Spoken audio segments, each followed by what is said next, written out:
tengo claro cuando me empecé a entusiasmar por escribir. Yo vivía en el sur, en Victoria, en una época de los 80, había un solo canal de televisión, un solo cine.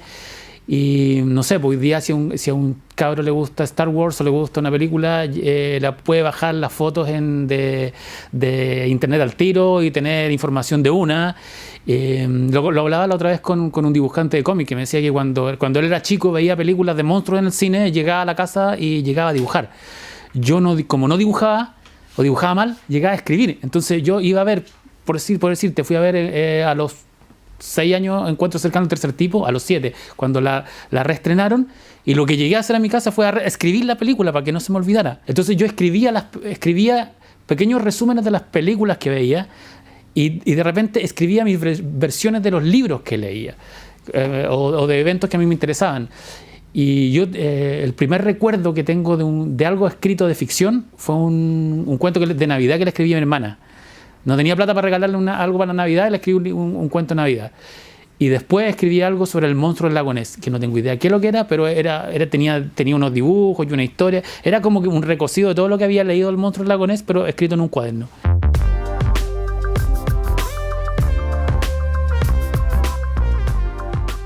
Yo tengo una formación literaria que se le agradezco a una revista, no un libro, que fue El Mampato. Era una revista que se aproximaba al niño mirándolo como un adulto, no como un cabro chico. Entonces tenía temas de difusión científica, difusión, qué sé yo, te mostraba cómo era el país, tenía historietas, y tenía muy buenas historietas nacionales, extranjeras, pero tenía una cuestión que para mí fue fundamental. En las primeras páginas tenía libros resumidos, libros fundamentales. Julio Verne, Robert Louis Stevenson, qué sé yo, Gulliver, Ivanhoe. Entonces todos esos libros yo los leí en el Mampato, eran versiones como resumidas de los grandes clásicos de la literatura de aventura, y por eso yo creo que el Mampato fue el equivalente al Tesoro de la Juventud para mi generación. Y después Moby Dick, dejo. Yo tengo una obsesión con Moby Dick, con la ballena blanca. Por algo escribí Mocha Dick. Ya más adulto, Hijo del ladrón, de Manuel Rojas, que fue para mí como novela chilena, una novela fundamental por el retrato que se hace de un periodo histórico. Yo en ese libro descubrí lo que era una voz narrativa, descubrí lo que era, me di cuenta lo que era construir un buen personaje. Y me di cuenta también lo que era tratar con la tristeza y la nostalgia y lo duro en ese libro. Creo que para mí es una de las novelas chilenas, si no la más importante, una de las novelas claves junto con, no sé, El Océano para la noche de Donoso.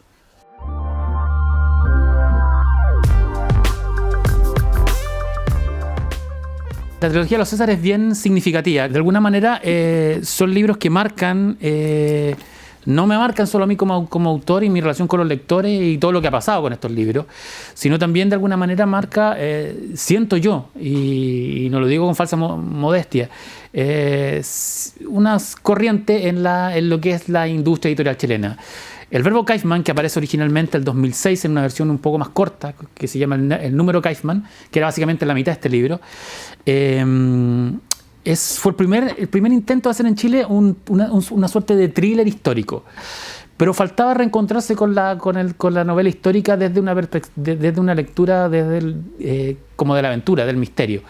Y el número Kaufman, la edición original del verbo Kaufman, de alguna manera es la novela que inaugura ese camino, que luego se cimenta en 2014 con Logia, que si bien no es una segunda parte directa, pero es el mismo universo.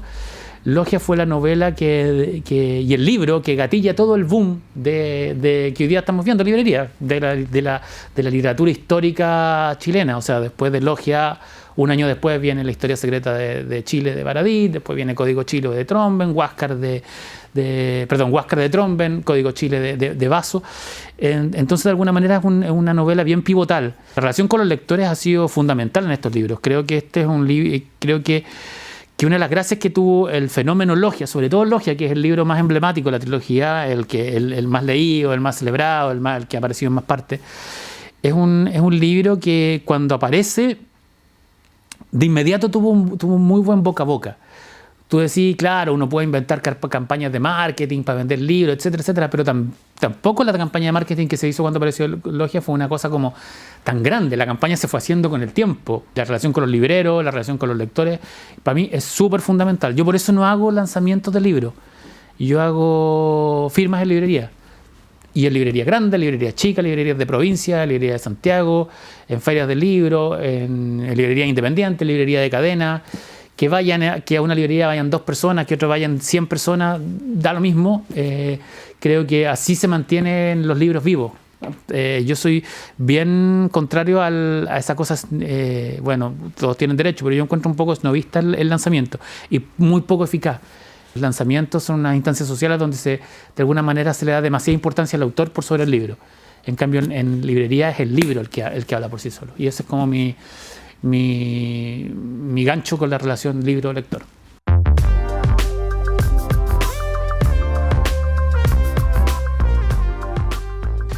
Llevo como por lo menos 5 años participando en lo que es Diálogos en Movimiento, que es una instancia del ministerio donde lleva autores a hablar en colegios y en escuelas fuera de Santiago. Y creo que ahí hay que apuntar.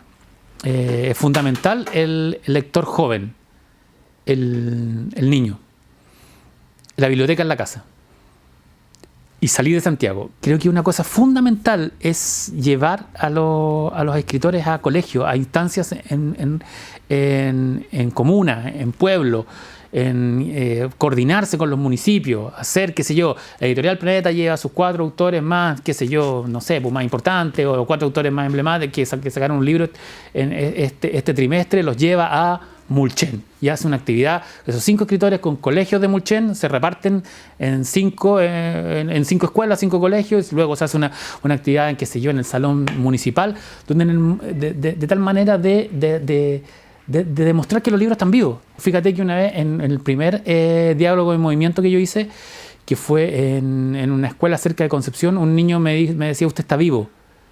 Sí, estoy vivo, le decía yo. ¿Por qué? Porque nosotros pensábamos que la gente que escribía los libros estaba toda muerta. Ahí hay que apuntar, ahí hay que ir.